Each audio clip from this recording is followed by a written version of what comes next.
High viewers, ఈ మద్యం ముడుపులకు సంబంధించి ఈ డబ్బు అంతా ఎటు వెళ్ళింది ఏంటని మీకు అర్థం కానంటే సేమ్ అదే ఫార్మాట్ మీకు చెప్పాలని నాకు అనిపించింది. అనగా ఓ రాష్ట్రం, ఆ రాష్ట్రంలో ఓ వ్యక్తి అధికారంలోకి వచ్చాడు. అతను ఒక రాజకీయ పార్టీ. అయితే ఈ రాజకీయ పార్టీ అన్నప్పుడు ఎన్నికలు రాగానే డబ్బులు ఖర్చు పెట్టాలి. అవునన్నా కాదన్నా మన దేశంలో డబ్బులతో ఓట్లు కొనాలంటే అలవాటు కూడా పడిపోయినారు జనాలు. మాకు డబ్బులు ఇస్తేనే ఓట్లు వేస్తామని. గణేష్ గోల్డ్ తాకట్టులో ఉన్న బంగారాన్ని విడిపించి కొనబడును. సంప్రదించండి 9966651144. పిఠాపురం నియోజకవర్గంలో 2024 ఎన్నికలప్పుడు ఏ రకంగా అడుగున్నారు, ఆమె వంగ గీతను నిలదీసినే ఏది మాకు డబ్బులు ఇవ్వలేదు ఏంటి అని చెప్పేసి లైక్ అలా. సో విషయం ఏంటి మరి, వైసీపీకి సంబంధించి దట్ మీన్స్ ఆ రాష్ట్రం వచ్చేసి ఆంధ్రప్రదేశ్, ఆ నాయకుడు వచ్చేసి జగన్మోహన్ రెడ్డి, పార్టీ వచ్చేసి వైసీపీ. ఇక వీళ్ళు 2024 ఎన్నికల కోసం 2019 నుంచే డబ్బులు పోజేయడం మొదలెట్టారు. అయితే ఈ డబ్బులు అన్నవి ఎప్పుడు అటు ఇటు మూవ్ అవ్వాలి, 2023 జూన్ నుంచి 2024 ఏప్రిల్ మధ్యకాలంలో ఈ డబ్బులన్నీ కూడా అటు ఇటు వెళ్ళిపోయాయి. అసలు డబ్బులు ఎక్కడి నుంచి వచ్చాయి? మద్యం ముడుపులు అన్నప్పుడు మద్యం కుంభకోణం మీకు అసలు ఐడియా ఉందా? సింపుల్ గా ఇదిగో మార్కెట్లో 100 రకాల బ్రాండ్లు ఉన్నాయి.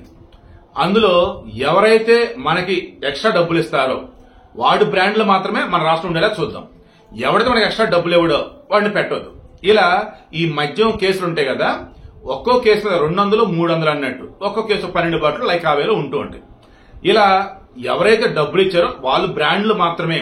ఇది కూడా ఎలా ఉంటుంది మద్యానికి సంబంధించి, ఫస్ట్ ఈ ఏపీ గవర్నమెంట్ వచ్చేసి ఇదిగోనయ్యా మాకు పలానా మద్యం బాటిల్స్ కావాలా, ఇదిగో ఇన్ని వేల లీటర్లు అన్నట్టు వీళ్ళు ఇవ్వాలి ఫస్ట్.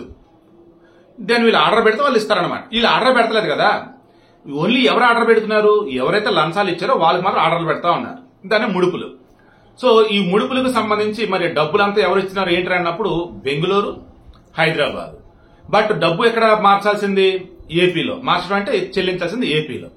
అందుకని ఓ వ్యక్తిని పట్టుకొచ్చారు. ఆ వ్యక్తిని పట్టుకొచ్చి ఇదిగోరా బాబు, అపార్ట్మెంట్ పేరు వచ్చేసి ల్యాండ్ ఫోర్ట్, ఈ తాడేపల్లి జగన్మోహన్ రెడ్డి ప్యాలెస్ ఉంది చూసారా, దానికి నీడ్ బై ఉన్నటువంటి ఒక అపార్ట్మెంట్ కూడా లోటస్ ల్యాండ్ సమ్మేది వస్తుందండి. అందులో 312, సరే 3వ ఫ్లోర్ వేసుకోండి.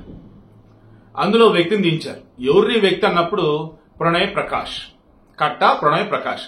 ఇతను ఎవరు ఏంటర్ అన్నప్పుడు ఇతనికి చాణక్య అనబడే వ్యక్తిని కిరణ్ కుమార్ రెడ్డి అనే వ్యక్తి పరిచయం చేశాడు. ఈ కిరణ్ కుమార్ రెడ్డి ఈ ప్రణయ్ ప్రకాష్ వచ్చేసి ఫ్రెండ్స్. ఈ ప్రణయ్ ప్రకాష్ వచ్చేసి ఏంటి, విదేశాలలో మనోడికి కొంచెం నాలెడ్జ్ ఎక్కువ.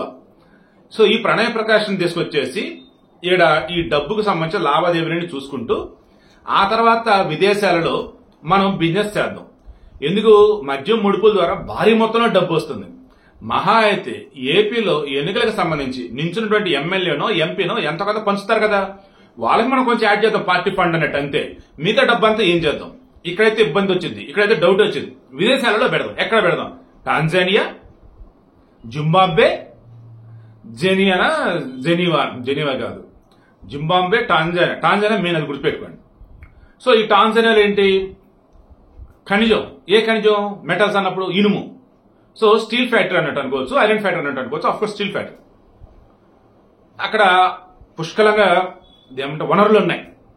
దెన్ అక్కడ ఒక కంపెనీ పెడదాం, మస్తు పైసలు వస్తాయి. దెన్ ఇంకా అక్కడ నుంచి డబ్బు ఇక్కడ పట్టుకొచ్చేద్దాం, వైట్ మనీ. బ్లాక్ మనీ పట్టుకెళ్దాం, ఆ నుంచి వైట్ మనీ పట్టుకొద్దాం. ఇంతేనంటే ఫుడ్ ప్రాసెసింగ్ యూనిట్లు కూడా. సో ఫస్ట్ వచ్చేసి ఇతనికి ఏం చెప్పారు ప్రణయ్ ప్రకాష్ కి, అరే అబ్బాయి గవర్నమెంట్ ఇప్పుడు మన ఉంది, నువ్వేం చేస్తావు, ఈ మద్యం ముడుపు ద్వారా వచ్చే డబ్బుని అవసరమైనప్పుడు మన వాళ్ళు వస్తారు. అందులో AP03BF0099 కారు వచ్చేసరి దగ్గరగా 20 సార్లు ఈ కారు వచ్చింది. ఈ 20 సార్లు కూడా ఈ డబ్బుని అందులో పెడతారు. ఈ డబ్బుని ఏ నియోజకవర్గం పట్టుకెళ్ళాలి ఏంటన్నప్పుడు దాంట్లో చెకింగ్లు ఉంటాయి కదంటే, ఎక్కడైతే చెకింగ్లు ఉండవో, టోల్ గేట్లు ఉండవో అక్కడ టోల్ గేట్ల దగ్గర వచ్చేసి ఆబ్వియస్లీ ఎవరైనా చేయలేరు. అంటే ఇన్ ద సెన్స్ మేనేజ్ చేయడం కష్టం. టోల్ గేట్లు లేని ఏరియాలో వెళ్తారు. ఒకవేళ ఎవరైనా అక్కడ నాపితే పలానా వెహికల్ కార్డు చూపిస్తే సారా వెళ్ళిపో, తెలిసింది, సినిమాలు చూస్తాం కదా. సో ఇలా ఈ డబ్బుని తీసుకెళ్లిపోయారండి. అలా ఏపీలో 175 నియోజకవర్గాలు డబ్బుని డిస్ట్రిబ్యూషన్ అయిపోయింది. మొత్తం ఎక్కడి నుంచి అంటే తాడేపల్లి ప్యాలెస్ దగ్గరలో ఉన్నటువంటి ఇదిగో ఈ ప్రణయ్ ప్రకాష్ ఉన్నటువంటి అపార్ట్మెంట్ లో ఫ్లాట్ నుంచి ఇతను డబ్బు ఎలా వచ్చేది, దఫాలుగా డబ్బు వచ్చేది. ఒక్కొక్క కంపెనీ నుంచి ఒక్కొక్క రకంగా. అందులో మొత్తం ప్యాక్ చేసి వచ్చేది 20 నుంచి 25 లక్షల బండిలు వచ్చేది. దానిని మొత్తం జాగ్రత్తగా కౌంట్ చేస్తూ పక్కన పెట్టేవాడు. మళ్ళీ అక్కడి నుంచి అదే బండిల్స్ వచ్చేసి వేరే కార్లు వెళ్ళిపోయాయి. మొత్తం లెక్కలు చూసుకోవాలి. వన్స్ ఎప్పుడైతే గవర్నమెంట్ పోయిందో దాని ఇతను వచ్చేసి ఢిల్లీ వెళ్ళాడు. బట్ ఎప్పుడైతే ఇక్కడ వచ్చేసి లిక్కర్ కుంభకోణానికి సంబంధించి రాజ్ కేసిరెడ్డి పేరు వినపడిందో ఇతని ఇమ్మీడియట్ దుబాయ్ పంపించారు. ఆ మూమెంట్ లో సిట్ స్పెషల్ ఇన్వెస్టిగేషన్ టీం ఉన్నారు కదా, మొత్తం చెక్ చేస్తున్నప్పుడు ఇతని పేరు కూడా వస్తే నోటీసులు ఇచ్చారు. ఇతను ఇచ్చాడు జడ్జి ముందు యాజ్ పర్ సిఆర్పిసి సెక్షన్ 164 ప్రకారం వాంగ్మూలం ఇచ్చాడు. ఏమని? అయ్యా, నేను సో అండ్ సో, నాకు కిరణ్ కుమార్ రెడ్డి అనే వ్యక్తి తెలుసు, అతను చాణక్యని పరిచయం చేశాడు. ఈ చాణక్య వచ్చేసి రాజ్ కేసిరెడ్డి, చెవిరెడ్డి భాస్కర్ రెడ్డి, చెవిరెడ్డి మోహిత్ రెడ్డి అండ్ వెంకటేష్ నాయుడు వీళ్ళందరూ పరిచయం చేశాడు. వీళ్ళంతా ఏం చెప్పారు? అరే బాబు, ఇప్పుడు గవర్నమెంట్ మనది, వచ్చే గవర్నమెంట్ కూడా మనదే, అసలు డబ్బులకు సంబంధించి ఎక్కడ ఎటువంటి సమస్యలు లేవురా బాబు, డబ్బు భయంకరంగా ఉంది, దట్ మీన్స్ పుష్కలంగా ఉంది, ఎన్నికలు ఎంత వస్తుందని చెప్పు, కొంచెమే కదా, మిగతా డబ్బు వచ్చేసి మన దేశంలో విదేశాలలో పెడతామని చెప్పేసి ముందుగానే ప్లాన్. ట్విస్ట్ ఏంటంటే ఎన్నికలు అయిపోయినాయి, వాళ్ళు ఓడిపోయారా? ఓడిపోయిన డబ్బు ఉంది కదా, అందుకని చెప్పేసి ఈ జనవరిలో 2025 జనవరిలో చెవిరెడ్డి మోహిత్ రెడ్డి అలా వెంకటేష్ నాయుడు, భాస్కర్ రెడ్డి అండ్ ఇతను ప్రవీణ్ ప్రకాష్ వీళ్ళంతా కూడా వెళ్ళేసి ఆ టాంజానియా మొత్తం చూసుకుని వచ్చేస్తున్నారు. ఇక ఈలోపు ఏమైంది మరి? నిఘా పెట్టున్నారు కదా, లుకౌట్ నోటీస్ ఇస్తున్నారు కదా, దాంతో మన చెవిరెడ్డి భాస్కర్ రెడ్డిని అరెస్ట్ చేశారు. ఈ ప్రణయ్ ప్రకాష్ వచ్చేసి ఇప్పుడు స్టేట్మెంట్ ఇచ్చేస్తున్నాడు. ఆల్రెడీ రాజ్ కేసిరెడ్డి వచ్చేసి చెప్పాల్సింది చెప్పాడు. ఓ రకంగా విజయసాయి రెడ్డి వచ్చి ప్లూరుగా మారిపోయాడు. ఇందులో వచ్చేసి ఇంకెవరు ఏంద్ర అన్నప్పుడు మిథున్ రెడ్డి, పెద్దిరెడ్డి రామచంద్రుడి కొడుకు, ఇతను వచ్చేసి ఆల్రెడీ ముందస్తు బెయిల్ తెచ్చుకున్నాడు. కేసు నమోదవకుండా ముందస్తు బెయిల్ తెచ్చుకున్నాడు ఆ మనిషి సుప్రీంకోర్టు దాకా వెళ్ళి. ఈ సుప్రీంకోర్టులో కూడా ఏం చేస్తాయండి అనకూడదు, కానీ సుప్రీంకోర్టులో హైకోర్టులు రీసెంట్ టైమ్స్ లో మీరు అబ్జర్వ్ చేయండి, ఎవరెవరికైతే ముందస్తు బెయిల్ ఇచ్చినాయో వాళ్ళకి కానీ, ఎవరికైతే చివాట్లు పెట్టినా వాళ్ళకి ఒకసారి క్రాస్ చెక్ చేయండి. కేసు నమోదు అవ్వకుండా నువ్వు వచ్చి బెయిల్ అంటే మేము ఎలా ఇస్తాం, ఎల్లెల్లి విచారణ సహకరించు అని కొంతమంది అన్నాయి. ఇంకొంతమందికి వీళ్ళని అరెస్ట్ చేద్దయ్యా, కేసు అతను ఉంటే విచారణ సహకరిస్తాడు అని బెయిల్ ఇచ్చున్నాయి. ఏంటంటే ఆ జడ్జెస్ సమాధానం చెప్పాలి. సో విషయం ఏంటంటే మీకు అర్థమైందా? భయంకరంగా మద్యం ముడుపుల ద్వారా డబ్బులు నొక్కేరు, దాచుకున్నారు. అదేమంటే మద్యపాన నిషేధం అని చెప్పి మరి దారుణంగా మద్యం అమ్మేసి ఆ మద్యం ధర కోట్లు కూడబెట్టుకుని దాన్ని ఎన్నికల్లో పంచింది కొంత, ఇంకా కుప్పల డబ్బు ఉంది. దాన్ని ఏం చేయాలి ఏంటంటే విదేశాలు వచ్చేసి ఆడ కంపెనీలు తిరుగుదాం. దీని మొత్తం కర్మక్రియ ఎవరు? జగన్మోహన్ రెడ్డి. ఈ మధ్యలో వచ్చేసి ఎవరు రా బాబు అన్నప్పుడు ఇదిగో ప్రణయ్ ప్రకాష్ వచ్చేసి ఎవరు బాబు, నాదేం లేదురా బాబు, వాళ్ళే చెప్పారు, నా దగ్గర స్కిల్ ఉంది, ఆ స్కిల్ ని వాళ్ళు తగ్గట్టు వాడేది తప్ప వేరేదేం లేదు, నాకు డబ్బులు ఇచ్చారు. ఇది కూడా చెప్పాడండి. నాకు డబ్బులు ఇచ్చే శాలరీ ఇచ్చారు అంతే. శాలరీ ఇస్తే ఏమన్నారు?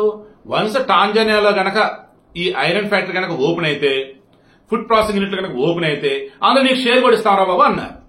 ఇతనికి విదేశాలలో పరిచయాలు ఉండటం ఏంటి, అండ్ డబ్బు లెక్కల విషయంలో వచ్చేసి అకౌంట్స్ గ్రిప్ ఉండటం, ఇవన్నీ కలవి మనం గట్టిగా వాడి నెల శాలరీ ఇచ్చారు.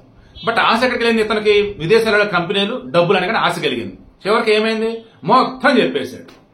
సో ఇప్పుడు కూడా ఇంకా జగన్ మీద చర్యలు తీసుకుంటే మీరు అంటారేమో, తీసుకుంటారు. ఎప్పుడు తీసుకుంటారు? అన్ని రెడీ చేసి ఇక అప్పుడు. ఇప్పటికే జగన్మోహన్ రెడ్డి ఏ ప్రెస్ మీట్ పెట్టినా, ఎదురు ప్రెస్ వాళ్ళు అంటారు నాకు తెలియదు కానీ వాళ్ళు అడుగుతుంటే ఏదో చెప్తుంటే చేస్తా ఉంటాడు. ఎంత తడబడుతున్నాడో, ఎంత భయపడుతున్నాడో ఒక్కసారి ఈ రీసెంట్ గా 10-15 రోజులుగా ఆయన మాటలు మీరు గమనించండి. ఒక్క నిమిషం తడబడి లేకుండా మాట్లాడుతున్నాడా? పోనీ ఒకే ఒక్క నిమిషం కింద చూడకుండా స్క్రిప్ట్ లేకుండా మాట్లాడుతున్నాడా? దీని బట్టి మీకు అర్థమవుతుందా? భయం తల్లలాడిపోతున్నాడు. ఆల్మోస్ట్ జగన్ కెరీర్ ఎండ్ అయిపోయినట్టే. పొలిటికల్ గా వైసీపీ అంతమైనట్టే. నాకు ఎందుకు స్ట్రాంగ్ అనిపిస్తుంది, ఎనీ టైం వైసీపీని కాంగ్రెస్ లో కలపొచ్చు అనిపిస్తా ఉంది.